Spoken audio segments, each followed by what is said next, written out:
नमस्कार दोस्तों, मेरा नाम अजय शर्मा है और मैं एक हिंदी मोटिवेशनल स्पीकर और ट्रेनर हूं और आज एक बहुत ही बढ़िया टॉपिक पे मैं आपसे बात करने जा रहा हूं। अगर आपने डायरेक्ट सेलिंग की किसी कंपनी को ज्वाइन किया हुआ है तो आज का ये टॉपिक आप सभी के लिए बहुत महत्वपूर्ण है। आज जिस टॉपिक पे मैं आपके सामने बात करने जा रहा हूं उस टॉपिक का नाम है एथिक्स। जी हां, एथिक्स।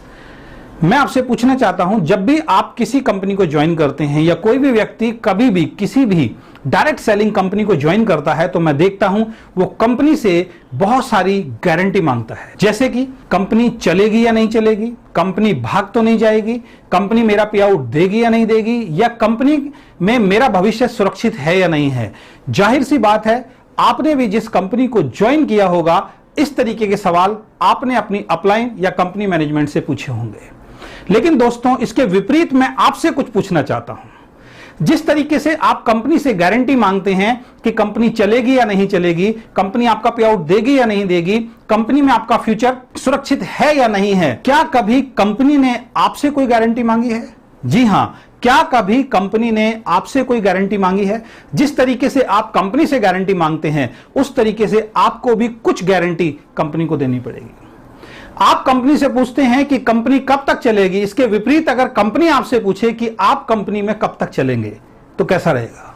जी हां, मैंने बहुत सारे लोगों को देखा है जो कंपनी से बहुत बड़ी बड़ी गारंटी मांगते थे लेकिन उनकी खुद की कोई गारंटी नहीं होती कि वो कितने दिन खुद इस कंपनी के अंदर टिकेंगे।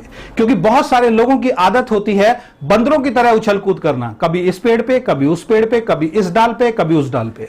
उसी तरीके से बहुत सारे लीडर्स होते हैं जो कभी भी एक कंपनी के अंदर टिककर काम नहीं करते।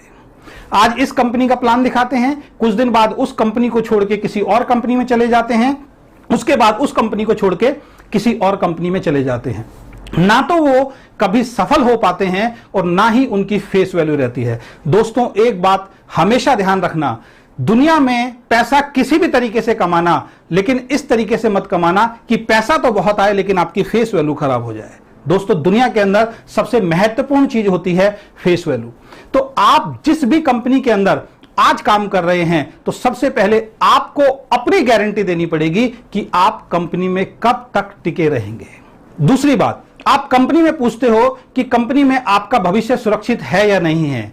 कभी आपने सोचा है जिन लोगों को आप अपने साथ ज्वाइन कराते हो बहुत उम्मीदों के साथ, बहुत बड़े बड़े सपने दिखाकर, और आप उस कंपनी को छोड़ के किसी दूसरी कंपनी के अंदर चले जाते हो तो वो लोग आपसे भी यही सवाल करने के लिए तैयार खड़े हैं कि आपके साथ उन लोगों का भविष्य सुरक्षित है या नहीं है। तो दोस्तों, कुछ एथिक्स होते हैं कंपनी के अंदर काम करने के लिए। सबसे पहले आपको जिस तरीके से आप कंपनी से विश्वास चाहते हैं, आपको कंपनी को भी विश्वास दिलाना पड़ेगा कि आप कंपनी की हर परिस्थिति में कंपनी के साथ खड़े हैं। आप लगातार उस कंपनी के अंदर काम करेंगे, जब तक सफल नहीं हो जाएंगे आप उस कंपनी को छोड़ेंगे नहीं और आप उस कंपनी में कामयाब होकर दिखाएंगे। यह विश्वास आपको कंपनी को भी दिलवाना पड़ेगा। दूसरी चीज, बहुत सारे लोगों को मैं देखता हूं वो अपने डाउनलाइन के जो एंट्री के पैसे आते हैं या ज्वाइनिंग के पैसे आते हैं उसका मिसयूज करते हैं। यह एथिक्स के खिलाफ है।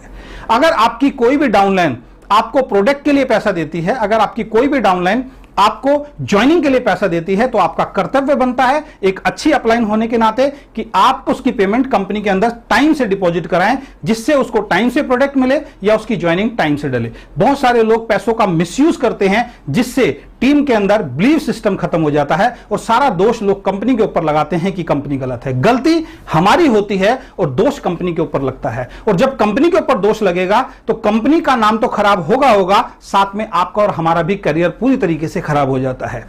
तीसरी चीज जो मैं आपको बताना चाहूंगा वो होता है, बहुत सारे लोगों को मैं देखता हूं जिनसे अपना खुद का ग्रुप तो संभाला नहीं जाता, ग्रुप में जो ज्वाइनिंग्स हैं उनसे तो काम लिया नहीं जाता, लेकिन उनकी निगाह रहती है दूसरों के ग्रुप्स पे। जी हां, मैं बात कर रहा हूं क्रॉस लाइन के ग्रुप पे। वो लोग करते क्या हैं, वो लोग अपने ग्रुप की तरफ ध्यान ना देके दूसरों के ग्रुप में तोड़ा फोड़ी का काम करना शुरू करते हैं। उस व्यक्ति को भड़का के, उस व्यक्ति को गलत राय देके उस टीम से तोड़ के अपनी टीम के अंदर जोड़ने की कोशिश करते हैं। वैसे तो आजकल बहुत सारी कंपनियों ने एक सिस्टम बना दिया है कि अगर आप ग्रुप के अंदर किसी भी तरीके की तोड़ाफोड़ी करते हैं तो आपकी आईडी ब्लॉक कर दी जाती है। लेकिन हमें यह नौबत आनी ही नहीं चाहिए, ऐसा काम करना चाहिए। हमें कंपनी में ईमानदारी से काम करना चाहिए।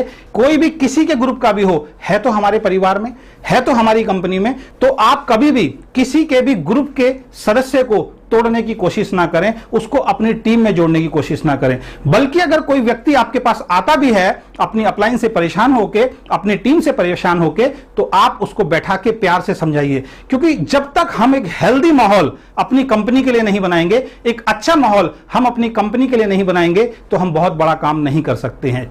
तो आप एथिक्स पे काम कीजिए, आप सिस्टम पे काम कीजिए, आप कंपनी को विश्वास दिलाइए कि आप कंपनी के साथ खड़े हैं। क्योंकि जब आप कंपनी को विश्वास दिलाएंगे तो कंपनी आपके लिए बहुत बड़ा काम करने के लिए तैयार है। किसी के पैसे का मिसयूज आपको नहीं करना, किसी के ग्रुप से तोड़ाफोड़ी आपको नहीं करनी है। ये छोटे छोटे से टिप्स अगर आप ध्यान रखेंगे तो आपका बिजनेस बहुत बड़ा हो जाएगा, आप सफलता की बुलंदियों को छुएंगे। इन टिप्स को ध्यान रखिए, और अगर आपको मेरे टिप्स पसंद आए तो इस वीडियो को ज्यादा से ज्यादा अपनी टीम के अंदर शेयर कीजिए और मेरे YouTube चैनल को सब्सक्राइब कीजिए। आपका बहुत बहुत धन्यवाद, शुक्रिया, थैंक यू।